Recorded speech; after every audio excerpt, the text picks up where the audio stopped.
Welcome to a tale of two rap legends, the Notorious B.I.G. and Nas. Biggie, known for his larger-than-life persona and undeniable talent, dominated the East Coast rap scene in the 1990s. Meanwhile, Nas, with his thought-provoking lyrics and raw authenticity, emerged as a formidable force from Queensbridge. But what led to their clash? Was it a battle for supremacy or a clash of egos? Join us as we delve into the intriguing rivalry that captivated the hip-hop world and ultimately answer the burning question, what really happened between Biggie and Nas? The origins of Biggie's and Nas beef. In the concrete jungle of Brooklyn, New York City, Christopher George Latore Wallace was born on May 21, 1972. Growing up in the tough neighborhood of Bedford-Stuyvesant, young Christopher faced the harsh realities of life from an early age. Raised by a single mother, Valletta Wallace, he was no stranger to the struggles of poverty and crime that plagued his community. Despite the challenges, Christopher found solace in music. As a child, he was exposed to a wide range of genres, from soul and R&B to reggae and jazz, thanks to his mother's eclectic taste. It was during these formative years that Christopher developed a deep appreciation for the power of storytelling through music. As he entered his teenage years, Christopher's passion for music grew stronger. He began experimenting with his own rhymes, honing his skills and finding his unique voice. Soon, he started performing at local talent shows and parties, captivating audiences with his raw talent and undeniable charisma. But it wasn't until a chance encounter with a neighborhood hustler turned music executive that Christopher's life would change forever. Sean Combs, alias P. Diddy, a rising star in the music industry, recognized Christopher's potential and saw in him the makings of a rap superstar. Impressed by his lyrical prowess and magnetic presence, P. Diddy wasted no time in signing Christopher to his newly formed record label, Bad Boy Records, in 1993. With the backing of Bad Boy Records, Christopher, now known as Biggie Smalls, began his ascent to fame. His first taste of success came through collaborations with established artists, such as Mary J. Blige and Supercat, on their respective singles. These features showcased Biggie's lyrical dexterity and unique flow, setting the stage for his solo debut. But before he dropped his debut album, Ready to Die, another prolific rapper had already dropped his. This was none other than his fellow MC and close friend, Nas. In the gritty streets of Queensbridge, New York, a young boy named Nasir bin Oludara Jones was born on September 14, 1973. Growing up in the notorious Queensbridge housing projects, Nas's childhood was marked by both adversity and inspiration. Raised by his father, Oludara, a jazz musician, Nas was exposed to a rich tapestry of musical genres from an early age. The sounds of jazz, blues, and soul filled their small apartment, providing a soundtrack to Nas' formative years. It was within these walls that Nas's love for music began to blossom. He would spend hours listening to his father's records, captivated by the melodies and the stories they told. Nas's father, a talented musician himself, encouraged his son's creative pursuits and nurtured his passion for storytelling. As Nas grew older, he found solace in expressing himself through words. He began writing poetry and soon discovered his talent for crafting intricate verses. Nas's lyrical abilities quickly caught the attention of those around him. He would participate in local rap battles and freestyle sessions, honing his skills and gaining a reputation for his sharp wit and thought-provoking lyrics. It was clear that Nas had a gift, a unique ability to paint vivid pictures with his words. Nas initially went by the nickname Kid Wave, before adopting his more commonly known alias of Nasty Nas. In 1989, then 16-year-old Nas met up with producer Large Professor and went to the studio where Rakim and Kool G Rap were recording their albums. When they were not in the recording studio, Nas would go into the booth and record his own material. As Nas's reputation continued to grow, he caught the attention of influential figures in the music industry. His unique flow, combined with his ability to capture the essence of life in Queensbridge, set him apart from his peers. It was clear that Nas was destined for greatness. As Nas entered the 1990s, his musical journey was about to take a monumental leap. The stage was set for him to make his mark on the world of hip-hop, and it all began with the release of his groundbreaking debut album, Illmatic. To understand how Biggie's debut album, Ready to Die, and Nas' debut album, Illmatic, set the stage for the two legendary rappers to start beefing, it is important to look into their history together. Interestingly, Biggie and Nas were close friends and even freestyled, and performed together on various stages. But as we will see, the title King of New York would see them put their friendship aside and go at each other in their music. The two rappers first met back in 1993 at the Palladium, when Biggie was performing with Tupac and Redman, who already had projects out. At the time, Nas already had a single out called Halftime, which became the soundtrack for the film Zebrahead. At this time, Nas was even cool with P. Diddy, Biggie's boss. On June 29th, Biggie dropped Party and Bullshit, which was a debut single that put him on everybody's radar, including Method Man from the legendary group Wu-Tang Clan. He performed Party and Bullshit that night, And I remember because I had heard the song. I love the song. Method Man loved the song so much that even more than 20 years later in an interview, he could remember in detail what he felt when Biggie performed the song for the first time.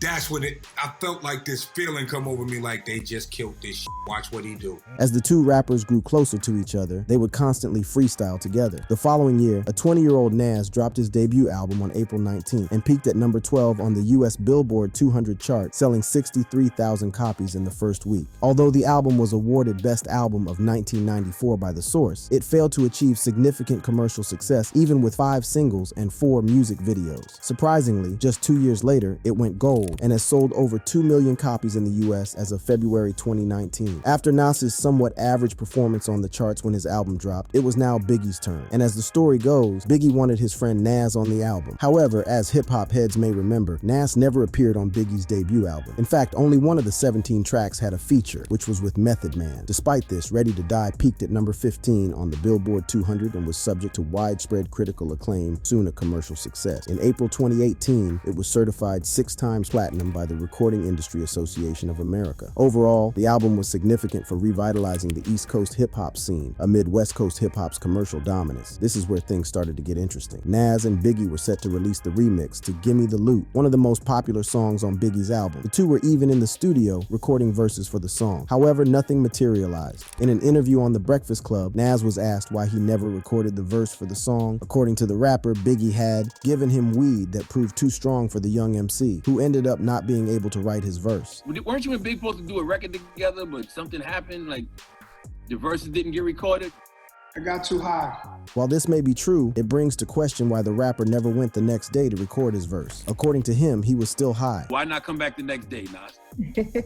Still high. At the time, rumors surfaced regarding the whole fiasco. One of them was that after Biggie's success, Nas had either become afraid of Biggie or secretly jealous of him. According to Nas, he was amazed by Biggie's ability to go off the top when recording. Nas was used to writing his rhymes before recording. This may have scared Nas off, as he may not have wanted to be outshined by his close friend. Or maybe he was just secretly jealous of Biggie's album success. However, these are just rumors. The song was scrapped after Nas failed to show up. The two did not speak after that for a long time, and within this time, a rivalry was slowly developing. Biggie would continue to grow commercially and status-wise within the hip-hop community in 1995 as he put out hit after hit. He even formed his own group called Junior Mafia and even put out an album with them. The group had one notable rapper, Lil' Kim. On the other hand, Nas would also form his own group, The Firm, complete with a female rapper in the name of Foxy Brown. It was moves like this that made hip-hop fans start the rumor that there was some kind of rivalry between Nas and Biggie, albeit competitive rivalry. The two rappers competed on multiple levels, who had the best crew, best albums, best lyrics, best videos, highest amount of sales, and even who had the largest influence in New York and the hip-hop scene in general. It was nothing but friendly competition. People also started to notice that their rivalry may have subtly started even before Biggie's album had dropped. The most obvious example people pointed to was the two rappers' album covers. In Nas's album cover, he put A of himself when he was younger. Coincidentally, Biggie did the same with his. Trouble in Paradise started when Nas was featured on a song and only built 4 Cuban links, Raekwon's debut album in 1995, where Biggie was dissed. Raekwon was a member of the Wu-Tang Clan. In the album, Biggie was accused of being a copycat, and with Nas on the album, it seemed to Biggie that his friend had picked a side. Biggie even confronted Nas on this. Yeah, Big called me and he's like, yo, you f***ing with them Wu niggas? You knew they said that. In Nas's defense, he did not know that Biggie was going to get dissed. In an interview with DJ Vlad, Raekwon also admitted that at the time, they did not know that Nas was Biggie's close friend. However, Nas would decline to appear on Jay-Z's album, Reasonable Doubt. Jay was often seen as Biggie's sidekick, so Nas's appearance would have meant a lot to Biggie. Also, at the time, Biggie and his record label Bad Boy were being dissed from all corners, most famously by Tupac on Hit 'Em Up. To add fire to their now shaky relationship, just a week after Jay-Z dropped Reasonable Doubt, Nas was on hand to release his album, It Was Written, which sold over 270,000 copies in its first week and double platinum in only 2 months. Surprisingly, despite all this, Biggie still called Nas to congratulate him when he heard the news of the album's success. So, while there may have been speculation that the two had a deep-rooted hatred for each other, the truth was that Biggie and Nas were close friends. And just as close friends in the same industry might do, there was friendly competition between them. This was not the same with other rappers. Biggie got into it with Pac, while Nas had a brutal back and forth with Jay-Z. However, there are two glaring differences between their rivalries with other rappers. In one, the rappers involved never got to make up, and in the other, the beefing rappers settled their differences and are still alive. So what exactly transpired in these famous hip-hop feuds? Biggie's death. The hip-hop world was divided by a bitter feud between the East Coast and West Coast factions. The rivalry between the two coasts had been simmering for years, fueled by a sense of regional pride and a desire to dominate the rap scene. At the center of this heated conflict were two iconic figures: the Notorious B.I.G, representing the East Coast, and Tupac Shakur, representing the West Coast. The East Coast hip-hop scene, centered in New York City, had long been considered the birthplace of hip-hop music and culture. Artists from this region, including Biggie Smalls, felt a sense of superiority over their West Coast counterparts, who were seen as trying to emulate the East Coast style. This perceived condescension from the East Coast only fueled the West Coast desire to prove themselves and establish their own unique identity. On the other side of the country, the West Coast hip-hop scene was flourishing, led by acts such as NWA from Compton, California. These artists had developed their own distinct sound and style, which resonated with audiences and gained popularity nationwide. However, they often felt overshadowed by the dominance of the East Coast and were determined to make their mark on the rap industry. The tensions between the two coasts escalated in 1991 when Bronx rapper Tim Dog released his album Penicillin on Wax, which contained several skits mocking West Coast artists, including a diss track aimed at NWA and Dr. Dre titled Compton. This provocative move set the stage for what was to come, as it signaled the beginning of a larger conflict between the East and West. In the same year, Suge Knight, a native of Compton and a Blood Gang member, co-founded Death Row Records in Los Angeles alongside Dr. Dre. Meanwhile, in 1993, Sean Combs, a fledgling A&R executive and record producer, founded Bad Boy Records in New York City. The label quickly gained attention with its debut releases by Brooklyn-based rapper The Notorious B.I.G and Long Island-based rapper Craig Mack. Biggie Smalls, with his smooth flow and captivating storytelling, became an instant sensation, solidifying his position as one of the leading figures in East Coast hip-hop. As Biggie's star continued to rise, so did the tensions between the East and West Coast factions. The rivalry reached a boiling point in 1994 when Tupac Shakur, a New York-born rapper who had relocated to California, was shot 5 times during a robbery at Quad Studios in Manhattan. Although Biggie was not directly involved in the incident, Tupac believed that he and other members of Bad Boy Records were somehow connected to the attack. Despite the allegations, P. Diddy visited Tupac at Rikers Island and assured him that Bad Boy Records had no involvement in the shooting. However, the damage had already been done, and the seeds of resentment had been sown. The tension between Biggie and Tupac, once friends and collaborators, had reached a point of no return. The feud between the East Coast and West Coast factions reached its peak at the 1995 Source Awards in New York City. Suge Knight, the co-founder of Death Row Records, took the stage and made a provocative statement calling out P. Diddy and the East Coast music industry. His words were met with boos from the New York audience, further deepening the divide between the two coasts. Any artist out there want to be an artist and want to stay a star, don't want to have to worry about the executive producer trying to be all in the videos, all on the record, dancing. Come to Death Row. That was a direct shot at P. Diddy, who had a habit of appearing in his artist videos and music. Tensions were high that night. However, P. Diddy took to stage, and instead of clapping back at Death Row, he extended an olive branch. I'm the executive producer that a comment was made about a little bit earlier.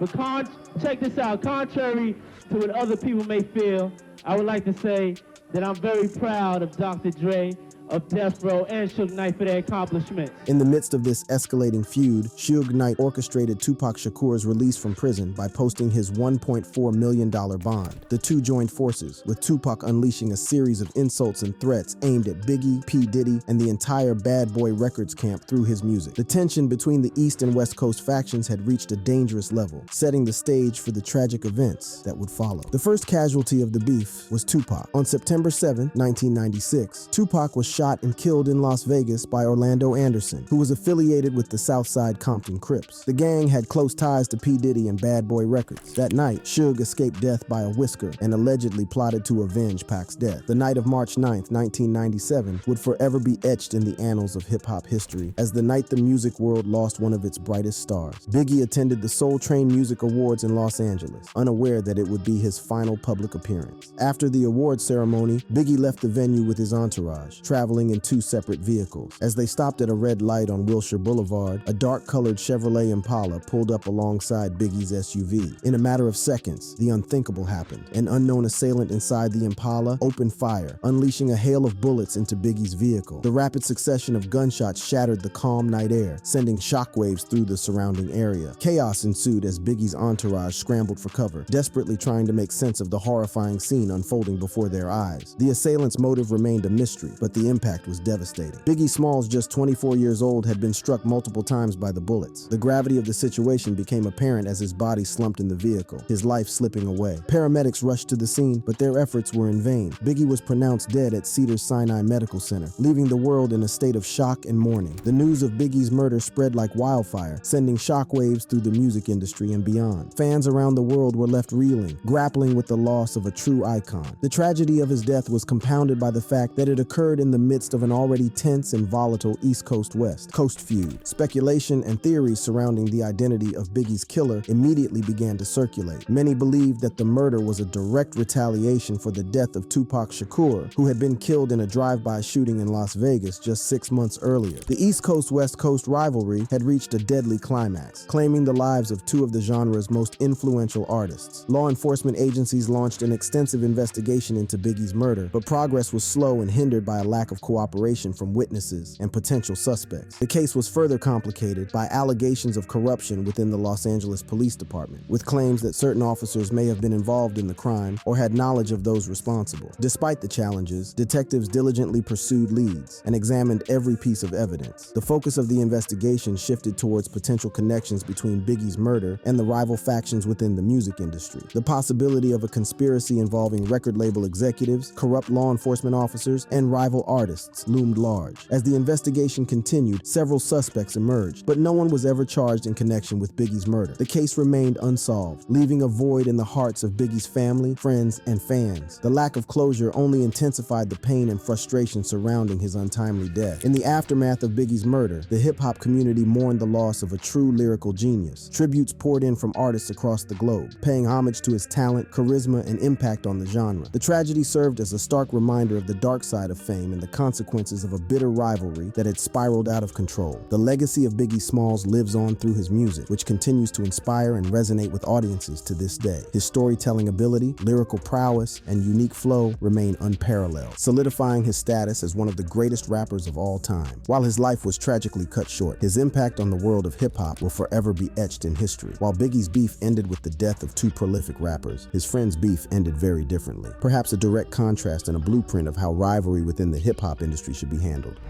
Nas versus Jay-Z beef. In the vibrant world of 90s rap, two New York natives were making waves and leaving their mark on the hip-hop scene. Their names, Jay-Z and Nas. But what many people don't know is that before the beef, these two rappers actually had a friendship. Born and raised in New York City, both Jay-Z and Nas would often cross paths on the rap circuit. In those early days, there were no signs of animosity or tension between them. In fact, they seemed to be on friendly terms, with mutual respect for each other's talent. As they navigated the rap scene, Jay-Z was working on his debut studio album, Reasonable Doubt, from 1994 to 1996. During this time, he reached out to Nas, hoping to collaborate on a track called Bring It On for the album. After all, Jay-Z and Biggie were very close, and Biggie considered Nas a close friend. However, Nas was a no-show, leaving Jay-Z and his team to move forward without him. Despite this setback, Jay-Z's album, Reasonable Doubt, dropped on June 25th, 1996, and while it didn't feature a Nas collaboration, it did include a sample from one of Nas's songs. Jay-Z's classic track, Dead Presidents 2, sampled Nas's 1994 hit, The World Is Yours.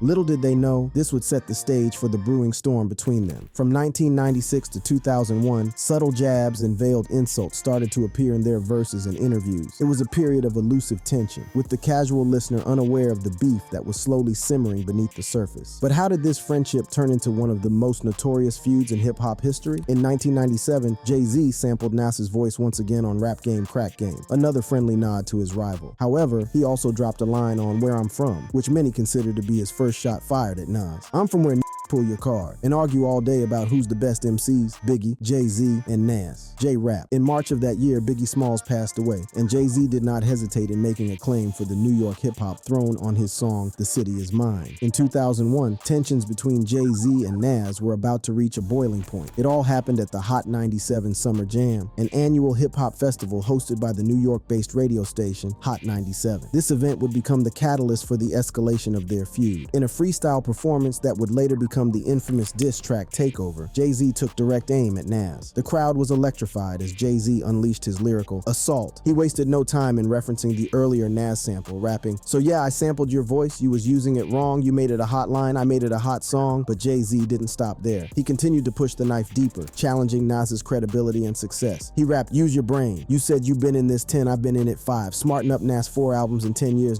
I can divide. That's one every, let's say 2. 2 of them shits was due. One was nah, the other was Illmatic. That's a one hot album every 10-year average, and that's so lame. Switch up your flow, your shit is garbage. But you try and kick knowledge?" Soon after that performance, Jay-Z released Takeover as a track on his 6th studio album, The Blueprint, in 2001. Many ruled out Nas. In fact, to many rap fans, Nas's music career seemed dead and gone after the diss track dropped. Nas heard the message loud and clear, and the stage was set for his response. Little did they know, this would mark a defining moment in both of their careers and ignite a rap battle for the ages. In the wake of Jay-Z's scathing diss track Takeover, the hip-hop world eagerly awaited Nas's response, and boy did he deliver. Nas unleashed one of the most legendary diss tracks in the history of rap, Ether. With Ether, Nas held nothing back. He launched a full frontal assault on Jay-Z, attacking him on every level. From his appearance to his rap game, Nas left no stone unturned. He called Jay-Z ugly, a misogynist, employed a lot of unsavory homophobic slurs against him, and alluded to an affair he had with Foxy Brown. He even took a swipe at Jay-Z's collaboration with Eminem, rapping, "Eminem murdered you on your own."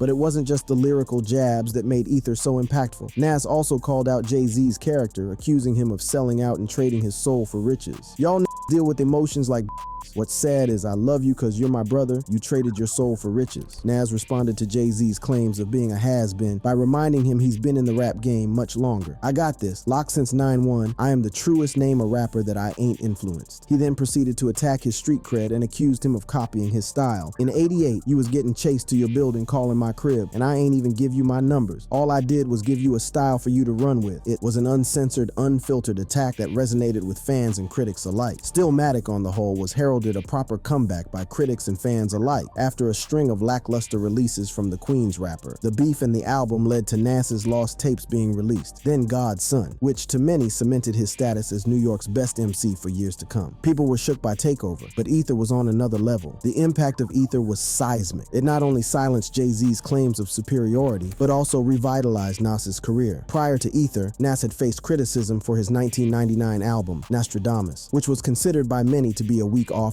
But with this blistering response, Nas proved that he still had the lyrical prowess and fire within him. Ether became a rallying cry for Nas and his fans. It showcased his ability to lyrically dismantle his opponents and solidified his status as one of the greatest rappers of all time. The diss track not only saved Nas's career, but also cemented his place in hip-hop history. After being absolutely obliterated by Nas, Jay-Z was not going to let him have the last word with Ether. Enter Super Ugly, which samples Nas's own Got Yourself a Gun and Dr. Dre's Bad Intentions. Jay-Z dished out his fair share of insults, but he twisted the knife on Super Ugly, where he bragged about having an alleged 3-year-long affair with Nas's girlfriend Carmen Bryan. Many people thought the rapper had taken things way too far, as his own mother, Gloria Carter, even called into local radio station Hot 97, saying he should apologize to Nas and his family. Jay-Z called in soon after, apologizing to his mother and any female listeners he may have offended with his lyrics. In the two rappers' native New York City, the atmosphere was particularly intense. Radio stations like Hot 97 would encourage the feud by playing Ether and Super Ugly back to back. At one point, they even took a poll about the beef, with 58% of listeners saying they preferred Ether to Super Ugly. The consensus seemed to point to Nas as the winner. The back and forth between these two rap titans captivated the hip-hop world, with fans eagerly awaiting each diss track and lyrical blow. But just when it seemed like the feud would continue indefinitely, a surprising turn of events occurred. Jay-Z's mother, Gloria Carter, intervened, calling for a ceasefire. Jay-Z heeded his mother's advice, marking a a turning point in their feud. Since then, Jay-Z and Nas have not only reconciled, but also collaborated on several songs and even toured together. Their reconciliation serves as a reminder that even the most intense feuds can be resolved, and that sometimes it's better to put differences aside and focus on the music. While the beef between Jay-Z and Nas included low blows, it did not turn deadly, unlike Biggie and Pac's feud. One can only wonder how the hip-hop scene would have turned out if Biggie and Pac treated their beef like Nas and Biggie did, friendly competition. If you enjoyed this video, click on the boxes playing on your screen to watch similar content.